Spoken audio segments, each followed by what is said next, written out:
Let's do a nice little summary of the first 4 lessons of this unit. So, defining a polynomial, algebraically, we have a single variable. We have coefficients that are real numbers.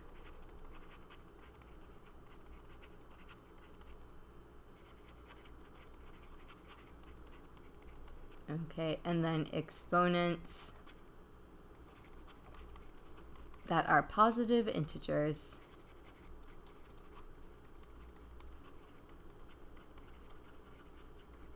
Graphically, polynomials have a domain of all real numbers and a range either of all real numbers or greater than, or less than or equal to something. Okay, and they have continuity, no vertical or horizontal asymptotes. Okay, talking of finite differences, the nth finite differences of a polynomial with degree n are the ones that are going to be constant. Then we learned 3 forms. The forms give us different information in different ways. So looking at standard form, we can find the degree and the sign of the leading coefficient with no issues. As a result, it's no problem to find the n behaviors. In factored form, to find the degree and the sign of the leading coefficient, you can do it. You have to multiply the first terms in your factors. So multiply the x terms. Okay, then you can find it to get the n behaviors. In transformed power form, the degree will be obvious, and the sign of the leading coefficient will be your a value. Okay, and then we've got the n behaviors.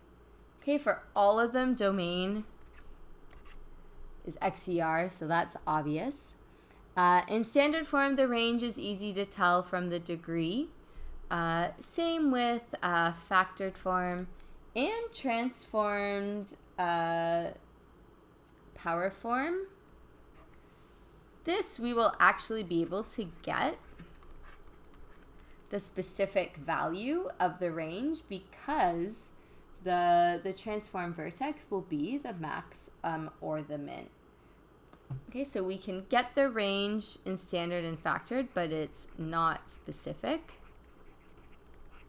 We'll just say greater than or less than, or XER necessarily. Okay, transform parent form, we can get that exactly. Okay, in standard form, we can know the possibilities, so like a list. Okay, in factored form, once you graph it, you know exactly how many turning points. Okay, but you have to at least imagine the graph to see how many times it's turned. In a power form, you know it exactly because these only have 0 or 1 turning points, depending on if it's even or odd.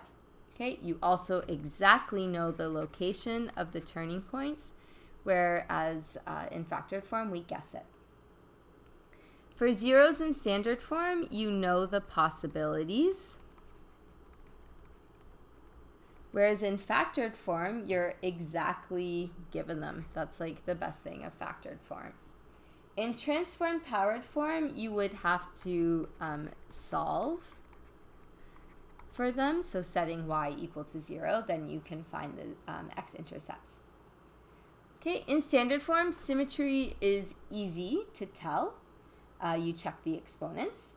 In factored form, you could try f at negative x, or maybe just sketch. That might be faster. And in symmetry, you can use reasoning to tell if it's been shifted off the origin or off the x-axis. So you could tell if it would still, if the function would have any symmetry. What type of max or min points you know from in standard form. So you don't know it exactly, but you can know the possibilities.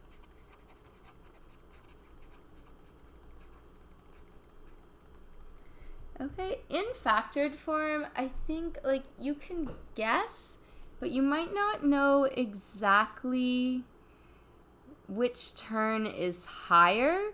So this is like better, but I would say it's still the possibility. Bility.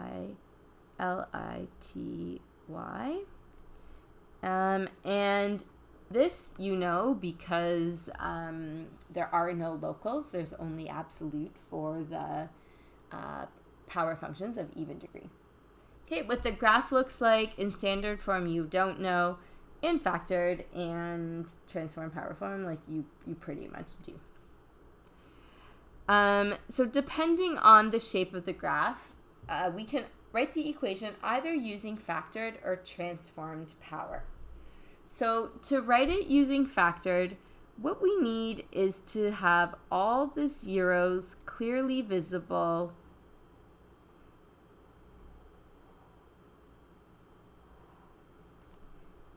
and then we'd be able, and a point. We need zeros and a point, firmly visible. Power form, we needed to either look like a cubic parent, or look like a degree 4 parent.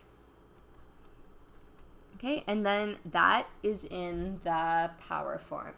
So note that if this is a degree 4, we only see 2 zeros, meaning that like all the zeros, well, we don't have, if we have less zeros than the degree, then it's, nope, that's not, I was going to say it's power form, but not necessarily. Basically, if it is either of these shapes, then we're using power form.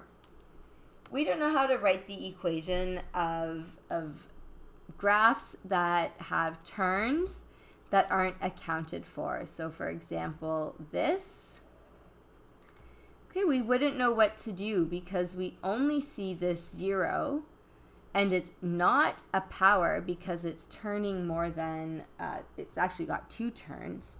Okay, so this is neither factored nor power, and we're a little stuck, so I won't be asking you to write the equation of that graph. Okay, hope this summary helped.